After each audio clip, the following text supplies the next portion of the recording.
Lighting system നമുക്കറിയാലോ. ഇപ്പോഴത്തെ ചൂട് കാലമാണ്, വൈകുന്നേരം ആളുകൾ ഇലക്ഷൻ പ്രിഫർ ചെയ്യും, വോട്ട് ചെയ്യാൻ പ്രിഫർ ചെയ്യുന്നത് എല്ലാവർക്കും അറിയാവുന്ന കാര്യമായിരുന്നു. അപ്പൊ വൈകുന്നേരം തിരക്ക് കൂടുന്നറിയാമായിരുന്നു. ഞാനിതിലെ പോയപ്പോ കായംകുളത്ത് കണ്ടത് ഒരു 7 മണിക്ക് കണ്ടത് സമ്പൂർണ്ണ ഇരുട്ടിലാണ്.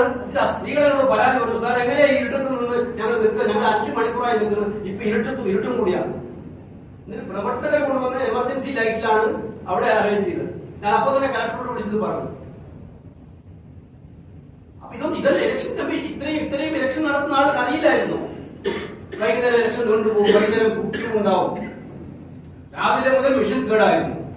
അപ്പൊ ഇലക്ഷൻ ഓഫീസേഴ്സ് പറഞ്ഞു 6 മണിക്ക് വന്നവരെ ക്യൂവിൽ നിർത്തി വോട്ട് ചെയ്യിപ്പിക്കുന്നു, അവരെ തന്നെ പറയുന്നുണ്ട്. അപ്പൊ 6 മണിക്ക് വരും, ക്യൂ ഉണ്ടാവും എന്ന് അറിയുന്നവര് രാവിലെ തന്നെ വിചാരിച്ചാൽ ലൈറ്റ് അറേഞ്ച് ചെയ്യാറുണ്ടല്ലോ.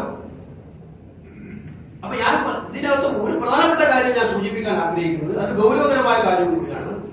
ഈ വോട്ടെടുപ്പുകൾ താമസം വന്നിരിക്കുന്ന ബൂത്തുകളിൽ ഞാൻ എല്ലാ സഹപ്രവർത്തകരോടും ഞാൻ സംസാരിച്ചു, എല്ലാ കാൻഡിഡേറ്റ്സിനോടും സംസാരിച്ചു.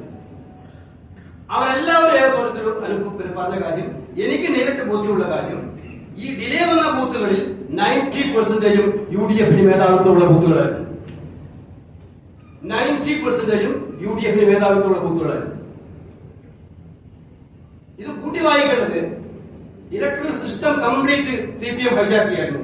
ഡെപ്യൂട്ടി തഹസിൽദാർമാർ അതിന് തിരുവനന്തപുരത്തിന് അനുഭവം ഉണ്ടായിരുന്നു. ഒരാളെ സസ്പെൻഡ് ചെയ്യേണ്ട നടപടി, ഒരാൾക്ക് നടപടി എടുക്കേണ്ട സാഹചര്യം ഉണ്ടായിരുന്നു. മുതൽ വോട്ടർ പട്ടിക ഉണ്ടാക്കുന്ന പ്രക്രിയ ഏർപ്പെട്ടിരിക്കുന്ന ഉദ്യോഗസ്ഥന്മാർ മഹാഭൂരിപക്ഷവും CPM ആളുകളായിരുന്നു. അപ്പൊ അവർക്ക് വേണ്ടിയുള്ള വോട്ടർ പട്ടിക, സാധാരണ വോട്ടർ പട്ടിക എടുത്ത് നോക്കിയാൽ മരിച്ച ആളുകളുടെ പേര് ആ വോട്ടർ പട്ടികയിൽ ഉണ്ടാകും, പക്ഷെ അവസാനത്തെ പേര് ആ ഡിലീറ്റ് ചെയ്തുകൊണ്ട് വരിക. വോട്ടർ പട്ടികയിൽ നീക്കിയിരിക്കുന്ന ആളുകളുടെ പേര് ലാസ്റ്റ് പേജിൽ വരും, ഡിലീറ്റഡ് പറഞ്ഞിട്ട്. അപ്പൊ നമുക്ക് മനസ്സിലാവും ഇന്ന വോട്ടർ പട്ടിക, ഇന്ന വീട്ടിലെ വോട്ടർ പട്ടിക ഡിലീറ്റ് ചെയ്യും. ഇല്ല, ഇപ്രാവശ്യം ആ കോളമേ ഇല്ല, പേജേ ഇല്ല. എത്രയോ പേര് പോളിംഗ് എത്തുമ്പോഴാണ് അവരുടെ വോട്ടർ പട്ടികയിൽ അവരുടെ പേരേ ഇല്ല എന്ന് അറിയുന്നത്.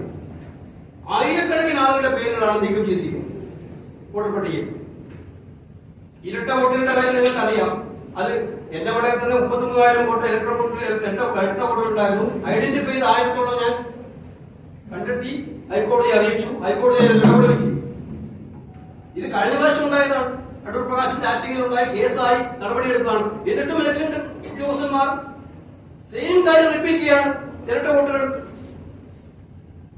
CPM-ന്റെ ഡിസ്ട്രിക്ട് കമ്മിറ്റി യോഗത്തിൽ വെച്ച് അവർ കൊടുത്ത ടാർഗറ്റ് ഇരട്ട വോട്ടുകൾ ഒരു ബൂത്തിൽ മിനിമം 10 വോട്ടുകൾ വെച്ച് ഇരട്ട വോട്ടുകൾ ചെയ്യണമെന്നാണ് ടാർഗറ്റ്. അപ്പൊ ഈ ഇലക്ഷൻ മെഷീനറി മുഴുവൻ ഹൈജാക്ക് ചെയ്യുക. അതുപോലെ തന്നെ ഇലക്ട്രോണിക് മെഷീനിൽ പരമാവധി ഇലക്ട്രോണിക് മെഷീനൊക്കെ തന്നെ പരിശോധിച്ച് ശുദ്ധമാണെന്ന് വരുന്ന സമയം ഇഷ്ടം പോലെ കിട്ടിയിട്ടും ഏറ്റവും കൂടുതൽ ഇലക്ട്രോണിക് മെഷീനുകൾ വരിക. അതിന്റെ പേരിൽ കൗണ്ടിംഗ് ഡിലേ ആവുക. ആ ഡിലേ ആവുന്നവർക്കൊന്നും ഒരു സൗകര്യം കൊടുക്കാതിരിക്കുക. ഇതിന്റെയൊക്കെ ആകത്തുക പോളിംഗ് പെർസെന്റേജ് കൃത്യമായി കുറച്ചു കൊണ്ടുവരിക എന്ന ലക്ഷ്യത്തോടു കൂടി നടത്തിയിട്ടുള്ള തിരഞ്ഞെടുപ്പ് ക്രമക്കേടുകൾ ഉണ്ടായിട്ടുണ്ട്.